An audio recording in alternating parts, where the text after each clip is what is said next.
दूसरी बात भाई और बहनों, ये वीडियो आप जी ने देख लिया होगा। इस वीडियो में क्या हो रहा है, जैसे सन 2014 बरवाला कांड से पहले होता था। सतगुरुदेव भगवान 100 मीटर तो यूं चल रहे हैं, 100 मीटर फिर वापस चल के आते हैं और तकरीबन 30-40 चक्कर परमपिता परमेश्वर जी को लगाने पड़ते हैं। ज्यादा ही लगते होंगे, 50 चक्कर के आसपास मानो आप। एक समय सुबह शाम दोनों समय परमात्मा जी आशीर्वाद दिया करते थे। 100 मीटर की दूरी होती थी जिसमें एक दीवार बनाई हुई होती है। उस दीवार के ऊपर फोम लगाया हुआ होता है ताकि हम भगत अगर अपना यूं हाथ टेक कर बैठे हैं तो हमारे हाथों में कोई पीड़ा ना हो। सारे भगत एक जगह खड़े हो जाते हैं। लगभग 50 मीटर की दूरी में माता बहनें और 50 मीटर की दूरी में भगत भाई, और दीवार के यूं लगा के हाथ और इंतजार करते हैं कि गुरुजी आ रहे हैं, दर्शन दे रहे हैं। और गुरुजी जिनको हम भगवान कहते हैं, परमात्मा कहते हैं, गुरुजी 100 मीटर तो यूं चल रहे हैं, फिर 100 मीटर यूं आ रहे हैं और लगभग 50-60 चक्कर लगा रहे हैं गुरुजी, और भगत खड़ा खड़ा आशीर्वाद ले रहा है। भगवान चल चल के आशीर्वाद दे रहा है और भगत खड़े खड़े आशीर्वाद ले रहे हैं। अरे 2014 तक तो ठीक था भाई, हालांकि अध्यात्म के नियम अनुसार ठीक नहीं था, लेकिन चलो भाई हमारी कमजोरी थी। हमें उस समय तक गुरुजी का हमें मालूम नहीं था, पता नहीं था कि भाई ये परमेश्वर हैं, ये परमात्मा है। हमें तो देखो पता था नहीं, औरों की बात मैं कह नहीं सकता। तो उस समय तो चलो हमने गलतियां हमने कर दी कि हम तो खड़े खड़े आशीर्वाद ले रहे, भगवान चल चल के आशीर्वाद दे रहा है। परमात्मा ने कितने सत्संगों में क्या बताया।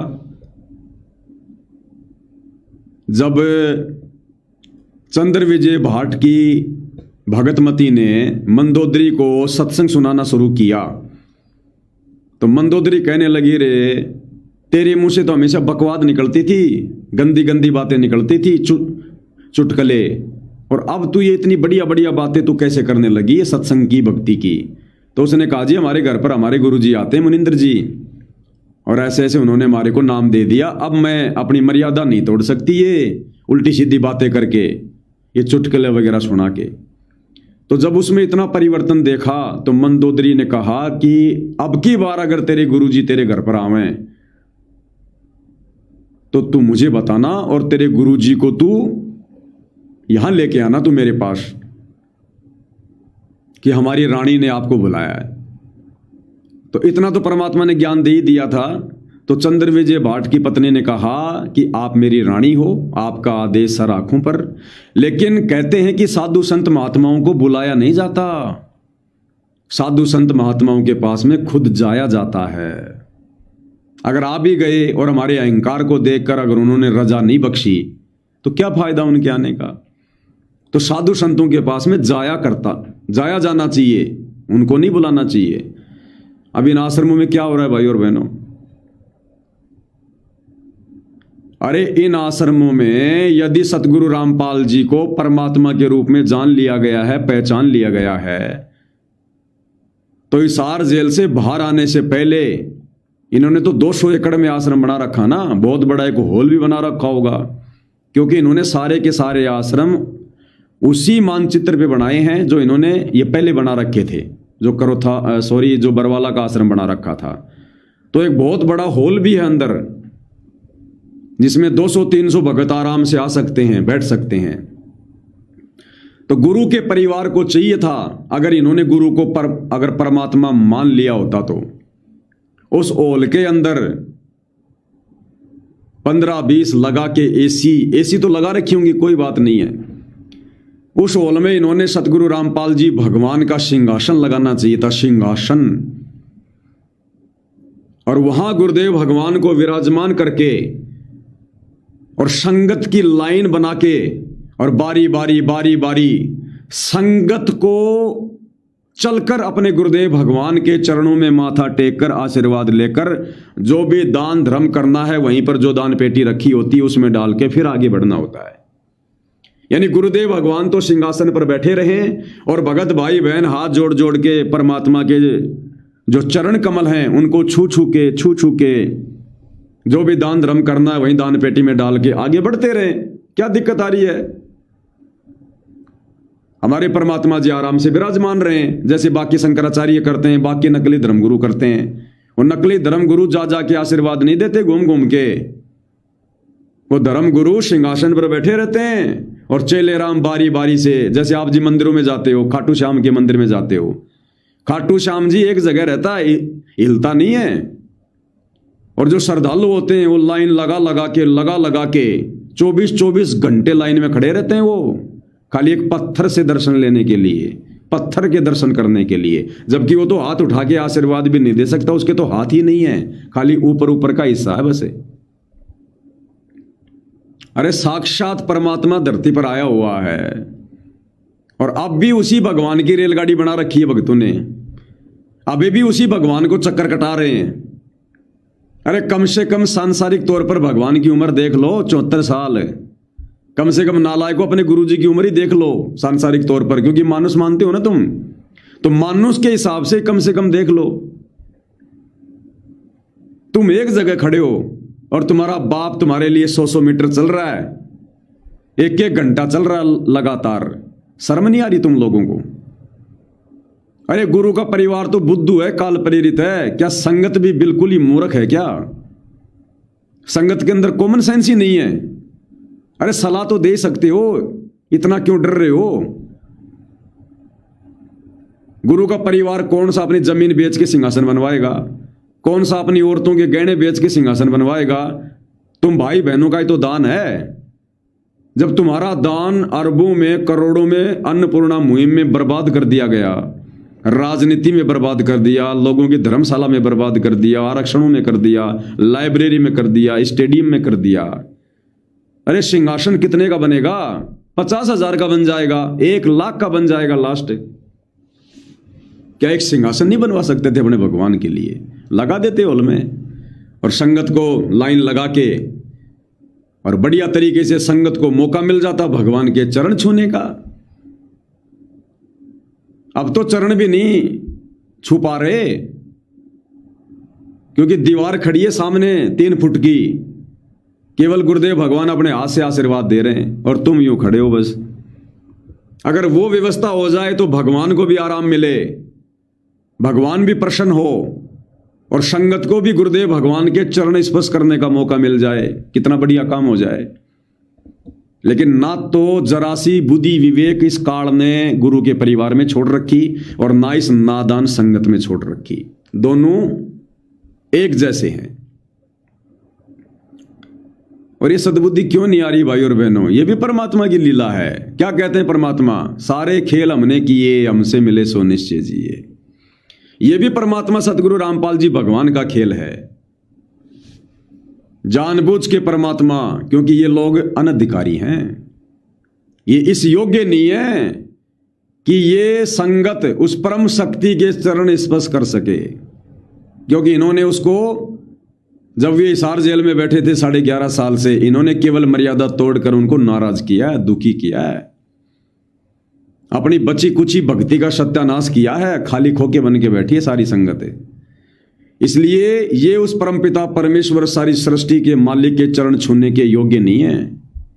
इसलिए परमात्मा जी इनकी बुद्धि में नहीं आनी दी ये बात है कि बच्चों फिर कभी किसी जन्म में मौका दूंगा चरण छूने का, तुम अभी इस योग्य नहीं हो।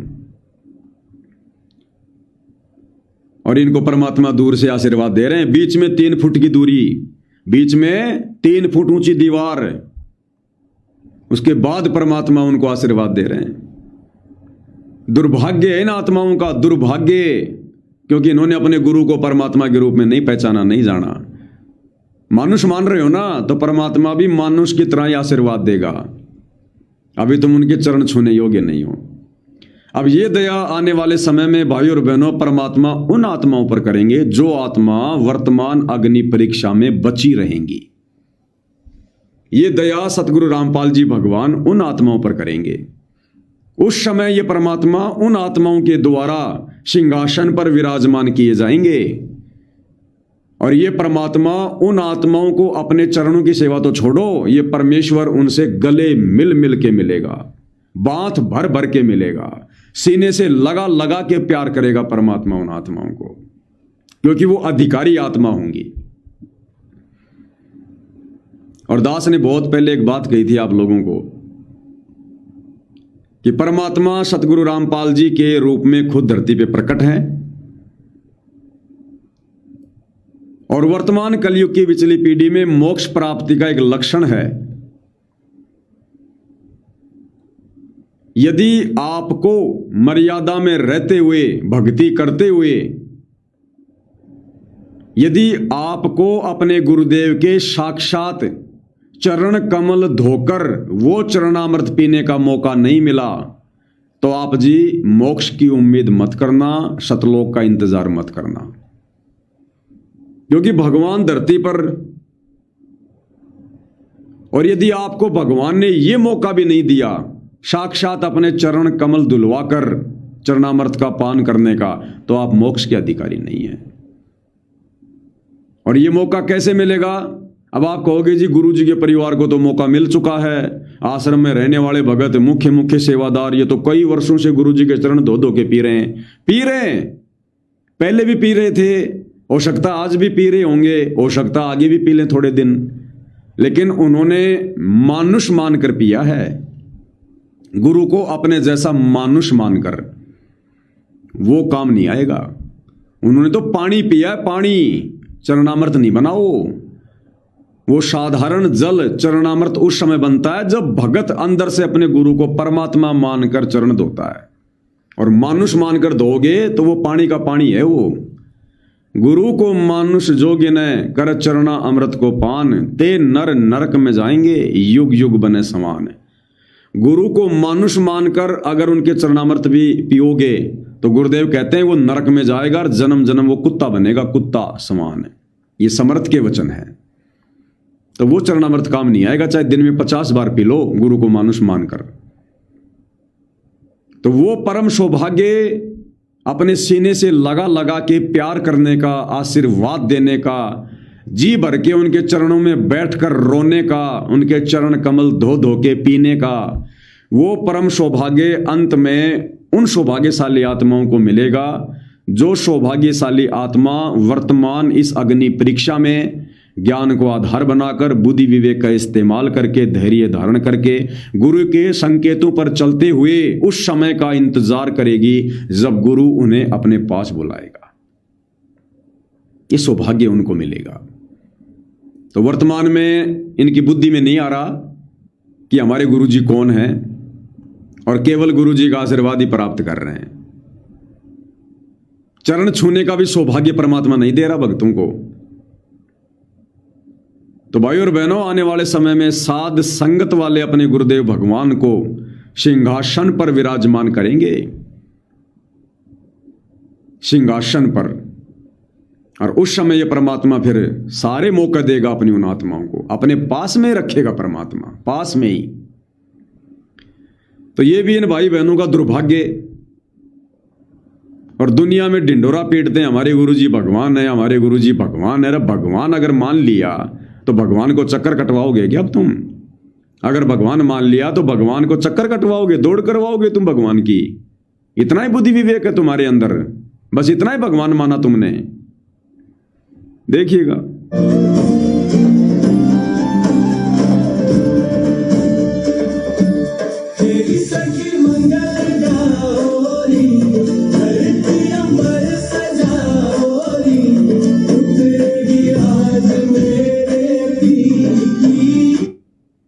तो ये हाल है भाई और बहनों इन आश्रमों से जुड़ी संगत का और सतगुरु रामपाल जी के परिवार का।